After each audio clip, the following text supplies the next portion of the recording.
Fala galera do xadrez. Ah não, pera, canal errado. Eu vou gravar este vídeo com muita velocidade porque eu peguei o celular da minha mãe que estava carregando. E como vocês podem muito bem saber, você não pode pegar um celular que está carregando e gravar um vídeo assim do nada e não pôr para carregar de volta. Então eu vou gravar ele rápido, o celular nem vai perceber que ele foi tirado do carregador.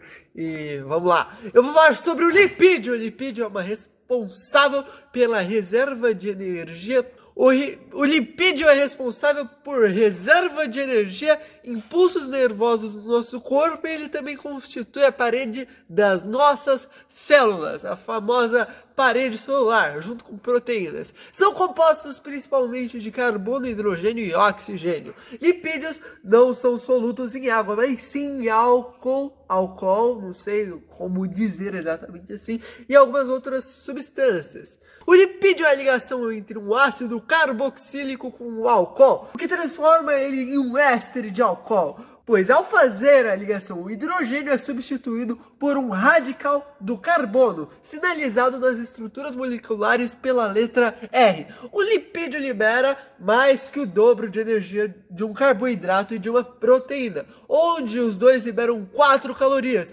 enquanto o lipídio libera 9 incríveis calorias. Pelo fato de serem insolúveis em água, ao contrário de outros dos 2 supernutrientes que existem, conseguimos reservar os lipídios com maior facilidade. A sua energia ela é mais eficiente no nosso corpo, pois ela é mais bem armazenada, enquanto o carboidrato ela é a mais fácil quebra, é a que mais rápido se transforma em energia. A do lipídio a gente conserva ela com muita facilidade.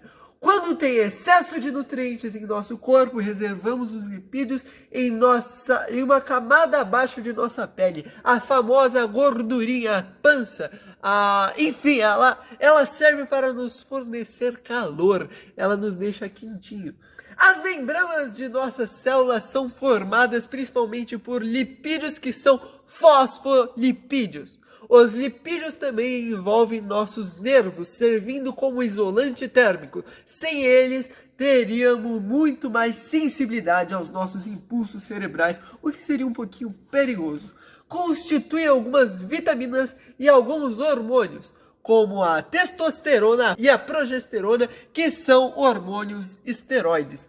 Os glicerídeos é um lipídio. O glicerídeo é um lipídio mais comum que compõe os alimentos tudo. São os óleos e as gorduras. Caso na ligação entre os carbonos do éster de álcool forem duplas, o lipídio será insaturado. E caso a ligação dos carbonos forem únicas, o lipídio será um lipídio saturado. Os óleos são ricos em ácidos carboxílicos insaturados, ou seja, com 2 ligações. Enquanto a gordura ela é rica em ácidos carboxílicos saturados, ou seja, uma ligação só. Os óleos, a temperatura ambiente ele fica líquido, enquanto as gorduras em temperatura ambiente eles ficam sólidos. Os saturados são ruinzinhos para a nossa pobre saúde. Os cerídeos possuem apenas um álcool em sua cadeia, ligado a ácidos carboxílicos. O favo, ou seja, a cera das abelhas e a cera de nossos próprios ouvidinhos, são cerídeos. Os fosfolipídios são também chamados de fosfoacigliceróis. Mas você precisa ser meio retardado para complicar tanto uma coisa tão simples desse jeito. São compostos por ácido carboxílico, álcool, ácido fosfórico e uma molécula de nitrogênio. É uma coisa meio complexa.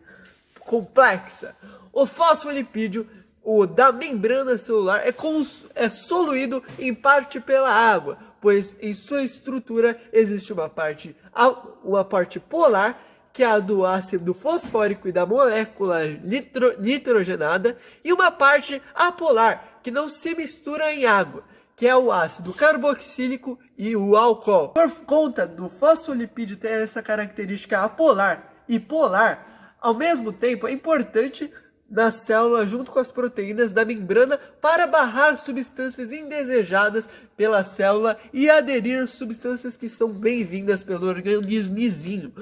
E por fim, o esteroide, que é formado por um álcool e cadeias fechadas de carbono. O que significa isso? Não sei. São os hormônios sexuais, os corticosteroides, o colesterol e os ácidos biliares. E por fim eu vou falar de uma questão que eu estava fazendo o simulado da parte de lipídio. Apareceu uma coisa sobre genética no simulado de lipídio. Eu falei, mas o que é isso aqui? Aí caiu uma questão que era uma pegadinha muito interessante. Ela perguntava que se uma pessoa que tem uma doença, ou seja, ela tem 2 genes recessivos de uma doença nos seus cromossomos, como por exemplo o azinho, essa pessoa tem a sua doença. E a questão estava perguntando qual era a possibilidade de que o descendente desse doente seja um portador dessa doença.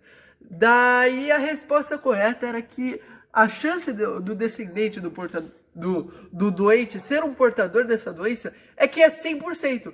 Pois para uma pessoa ter uma doença, ela precisa ter os 2 genes recessivos, não um só. Se a pessoa tiver um só, o gene dominante dela vai prevalecer. Ela não vai ter essa doença. Mas se ela tiver 2, ela vai ter essa doença. E então, se ela tiver 2, quando ele se reproduzir com uma pessoa que não tem essa doença, pode ser azão não ter esse gene recessivo, de qualquer jeito, o filho dessa pessoa vai ser portadora dessa doença. Não significa que ela vai ter essa doença. Significa que ela pode ter descendentes que tenham essa doença. Mas a chance de uma pessoa que é doente passar essa doença e o filho dela ser um portador, não um doente, é de 100%. Espero que tenha entendido o que eu acabei de falar, porque eu não sei se vocês me entenderam, porque eu não estava me assistindo, eu estava falando, então eu não sei se as minhas palavras fazem sentido. E obrigado por assistir o vídeo. Tchau!